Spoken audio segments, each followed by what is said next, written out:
विधानसभेसाठी जागा वाटपावरून महायुतीत जोरदार हालचाली सुरू आहेत। भाजपची 288 जागांची तयारी सुरू आहे, पण मिळतील तेवढ्या जागा लढवू। ओएसिस फर्टिलिटीच्या तज्ञांनी आयव्हीएफ उपचार पद्धतीद्वारे 1 लाखांहून अधिक जोडप्यांना मातृत्व प्राप्तीचा आनंद दिला आहे।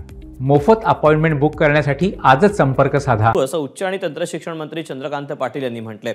शिंदेंच्या शिवसेनेनं 93 मतदारसंघात निरीक्षक नेमलेत, पण सर्वच्या सर्व 288 मतदारसंघात निरीक्षक नेमणार असल्याचं आमदार संजय शिरसाट यांनी सांगितलं।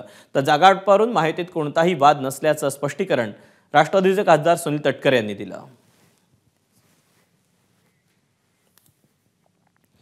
विधानसभा निवडणुकीतल्या जागा वाटपाबाबत महायुतीच्या नेत्यांनी आणि विरोधकांनी काय प्रतिक्रिया दिल्यात पाहूया।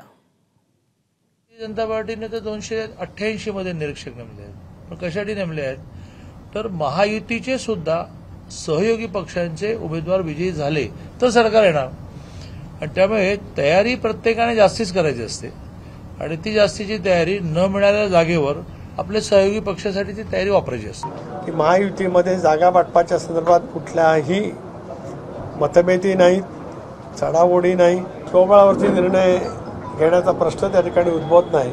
खरं आहे की अपेक्षा उमेदवारांची इच्छुकांची संख्या मोठ्या प्रमाणावरती राहू शकते, हे महायुतीमध्ये अधिक जास्ती प्रमाण आहे। आम्ही 93 आता नेमलेत, आम्ही 288 मतदारसंघात निरीक्षक नेमणार आहोत। भाजपही 288 मध्ये नेमणार आहेत आणि राष्ट्रवादी 288 मतदारसंघात नेमणार आहे। या ज्या तुमच्या कॅल्क्युलेशन्स आहेत या तशा नाहीत, तर महायुतीमध्ये भाजप असेल, राष्ट्रवादी असेल की शिवसेना असेल, या तिन्ही पक्षाच्या कार्यकर्त्यांनी एक संघ होऊन ही निवडणूक लढवावी यासाठी हे निरीक्षक नेमलेले आहेत। तुम्हाला विधानसभेच्या निकालानंतर कळेल की या राज्याचं मुख्यमंत्रीपद कोणाला मिळत आहे।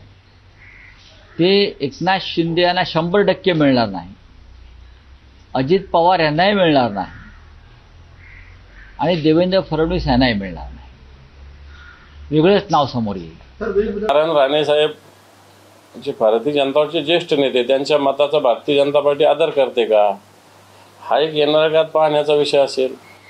बाकी यांच्या पदरात किती तुकडे टाकले जातात, अजितदादांच्या आणि आमच्यातून गेलेल्या गद्दारांच्या ताटात किती तुकडे भारतीय जनता पार्टीच्या कृपेवरती अवलंबून, एवढं नक्की। त्यांना कोणताही स्वाभिमान नाही, त्यांच्या म्हणण्याला कोणताही अर्थ राहणार नाही। एबीपी माझा, उघडा डोळे बघा नीट।